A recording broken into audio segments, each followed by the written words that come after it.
بسم اللہ الرحمن الرحیم۔ میرے چینل کے معزز سامعین و ناظرین السلام علیکم۔ اس دعا کے ساتھ ویڈیو کا آغاز کرتی ہوں کہ اللہ تعالیٰ آپ کا ایمان سلامت رکھے۔ حضرت یلہ بن مرہ رضی اللہ تعالیٰ عنہ اپنے باپ سے روایت کرتے ہیں کہ میں نے رسول اللہ صلی اللہ علیہ وآلہ وسلم کے ساتھ سفر کیا اور ایک عجیب بات دیکھی۔ ہم ایک جگہ رکے تو ایک اونٹ آیا اور آپ صلی اللہ علیہ وآلہ وسلم کے سامنے رونے لگا۔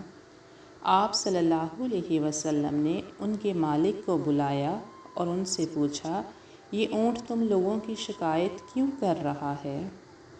انہوں نے کہا، ہم اس سے کام لیتے تھے لیکن اب یہ بڑا ہو گیا ہے اور کام کرنے کے لائق نہیں رہا، تو ہم نے اسے کل ذبح کرنے کا فیصلہ کیا ہے۔ آپ صلی اللہ علیہ وسلم نے فرمایا کہ اسے ذبح نہ کرو بلکہ اسے دوسرے اونٹوں کے ساتھ رہنے دو۔